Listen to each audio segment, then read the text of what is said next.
me lembrei do Senhor quando minha vida desfalecia, e a minha oração chegou a ti no teu santo templo. Os que se apegam aos ídolos inúteis afastam de si a misericórdia, mas eu te oferecerei sacrifício com voz de ação de graças. Pagarei o meu voto. A salvação pertence ao Senhor.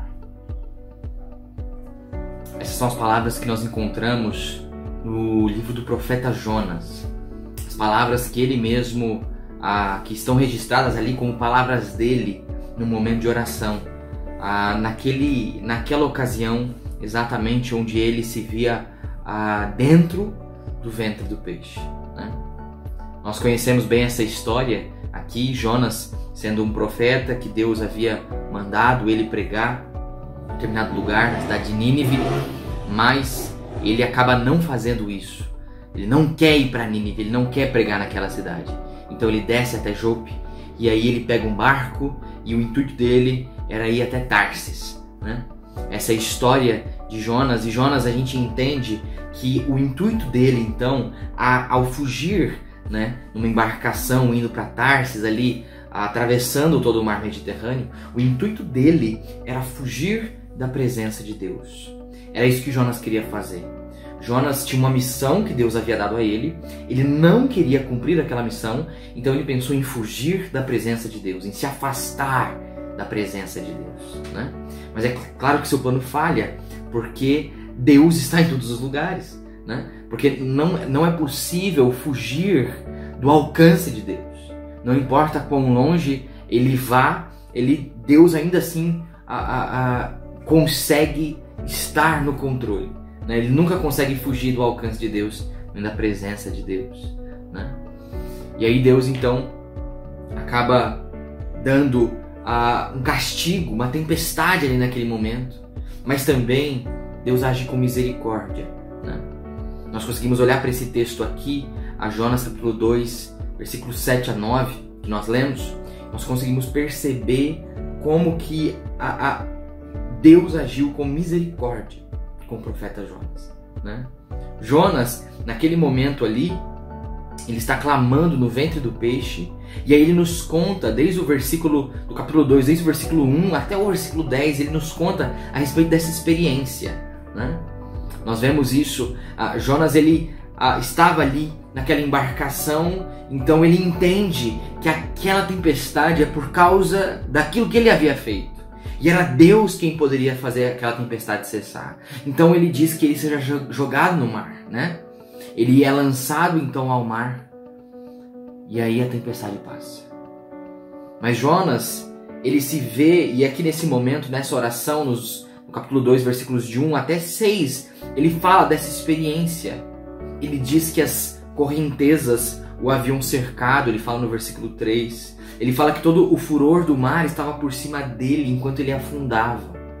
Esse era o castigo. Jonas esperava a morte naquele momento, né? Jonas esperava que ele iria simplesmente se afogar em meio à tempestade, em meio à fúria do mar, né? Ele fala também no versículo 5 que até as algas se enrolaram por sobre sua cabeça, né? A gente consegue entender um pouco aqui qual que era o cenário de Jonas. Jonas estava nesse momento afundando no mar. Ele ia morrer, certamente, né? Ele se vê completamente sem saída, como se o Senhor tivesse simplesmente virado as costas para ele, né?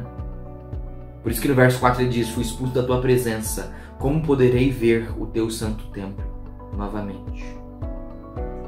Jonas, ele pôde se sentir distante de Deus. E é até irônico, porque parece ser o que ele queria.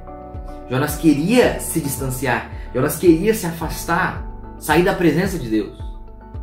Mas quando ele percebe Deus distante, ele percebe que não é isso que ele quer. Ele se dá conta de que não é isso que ele quer para a sua vida. Ele não quer simplesmente sucumbir no mar Mediterrâneo. E aí Deus então manda para ele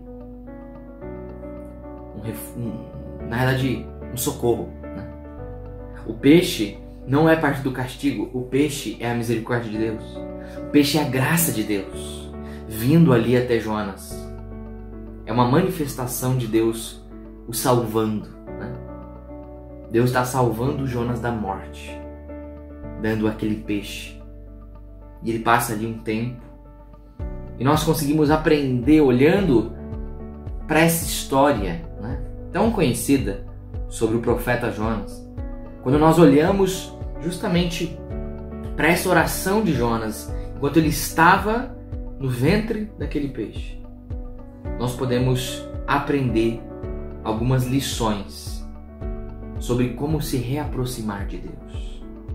Jonas, ele estava distante, e quando ele chega lá, ele percebe que não é isso que eu quero.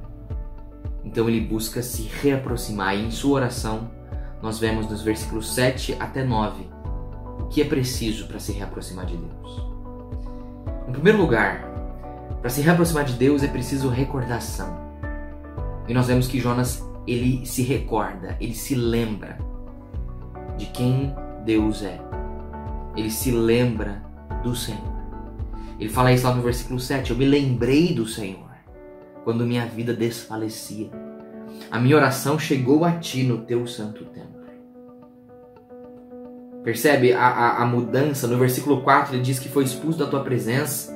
Como poderei ver teu santo templo novamente? Mas lá no versículo 7, que é um momento onde Deus o resgata, onde ele não mais se afoga ali no mar. Ele está no ventre daquele peixe.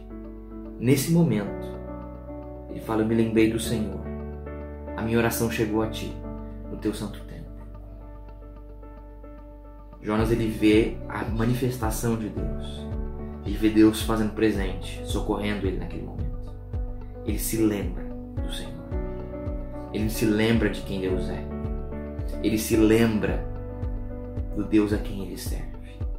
Se nós queremos nos reaproximar de Deus, nós precisamos, em primeiro lugar, nos recordarmos de quem Deus é, tudo aquilo que ele fez na nossa vida e tudo que ele continua fazendo. Jonas também, o texto ele continua, a gente vê que para se reaproximar de Deus, Jonas ele entende que é preciso rendição, né? Diferente de redenção. Rendição é quando nós nos rendemos. Ele se rende.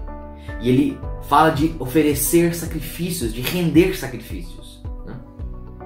Lá no versículo 9, na primeira parte, ele fala, mas eu te oferecerei sacrifícios com voz de ação de graças. Pagarei o meu voto. Jonas promete nesse momento que ele vai se render a Deus. Que a partir do momento que ele sair dali, ele vai oferecer um sacrifício a Deus. Ele vai render algo ao Senhor, né? Hoje, se nós queremos nos reaproximar de Deus, nós não precisamos fazer sacrifícios a animais e nem nada do tipo. Nós podemos nos render a Ele. Nós podemos nos colocar à disposição dEle, para que Ele faça a obra, né? Em último lugar, para se reaproximar de Deus, nós vemos esse texto que é preciso reconhecimento. Nós vemos aqui numa expressão final nesse texto, no versículo 9, que Jonas reconhece que a salvação pertence ao Senhor. Ele diz isso lá no 9, na segunda metade. A salvação pertence ao Senhor. Ele reconhece que o único que poderia resgatá-lo, o único que poderia ajudá-lo naquele momento, era o Senhor. O único que poderia agir com graça e misericórdia e livrá-lo do castigo que ele estava tendo ali, livrá-lo da morte, em meio ali às águas do mar Mediterrâneo, o único que poderia livrá-lo seria o próprio Deus, porque a salvação pertence ao Senhor. Ele teve que reconhecer isso, reconhecer que somente Deus poderia livrá-lo, somente Deus poderia salvá-lo daquela situação. Tudo isso é o que Jonas faz para se reaproximar de Deus, para conseguir novamente estar na presença do Senhor, para conseguir novamente ter um relacionamento estabelecido. Claro que Jonas tem muitas outras questões ainda para tratar. Jonas ainda assim ele se arrepende, ele vai até Nínive, ele prega naquela cidade, mas ele não faz isso com boa vontade. Ele não fica feliz com os resultados. Nós ainda tem muita coisa para ser tratada. Mas, em primeiro lugar, para se reaproximar de Deus, o início desse tratamento implica em recordar de quem Deus é. Implica em render a Deus a sua vida, render a Deus sacrifícios. Implica em reconhecimento de que somente em Deus existe salvação. Que possamos fazer isso sempre em que nos vermos distantes de Deus. Sempre em que nós vemos que nosso relacionamento com o Pai não anda bem. Né? Que possamos buscá-lo recordando de quem Ele é, nos rendendo a Ele, reconhecendo que só nele existe salvação. Só nele existe graça e misericórdia. Vamos orar?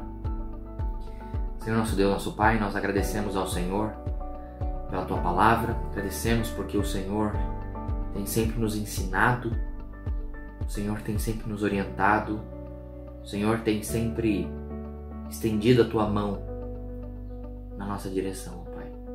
Nós Te louvamos e Te agradecemos por isso. Pedimos a Deus que o Senhor nos ajude. Eu sei que em meio a nosso dia a dia, muitas vezes nós nos vemos tomados, os nossos corações tomados pelo egoísmo, pelo orgulho, pelos pecados, ó Pai, e nós acabamos nos afastando do Senhor. Por isso pedimos, ó Pai, que o Senhor nos ajude a nos reaproximarmos de Ti. Estende a nós a Tua forte mão, ó Pai, para que possamos nos achegar novamente na Tua presença, para que possamos novamente sentir o Senhor falando aos nossos corações com o Teu Santo Espírito sempre, Pai, para que possamos novamente dizer que estamos juntos com o Senhor, sendo guiados pela Tua voz, sendo guiados, ó Pai, pelos Teus conselhos, pela Tua mão, ó Deus. O Senhor nos ajude a reconhecermos quem que o Senhor é, a recordarmos do Senhor, a reconhecermos que só existe salvação no Senhor. Nos ajude a nos rendermos, ó Pai. Possamos abrir mão do nosso orgulho e humildemente nos rendermos à Tua presença. Essa é a nossa oração, ó Pai, no nome santo de Jesus. Amém. Bom, esse foi o nosso tempo com Deus de hoje. Aproveite os últimos minutos desse vídeo para deixar seu like e se inscrever no canal. Acompanhe tudo aquilo que já existe aqui a respeito da Palavra de Deus. Deus te abençoe. Tenha um ótimo restante de semana.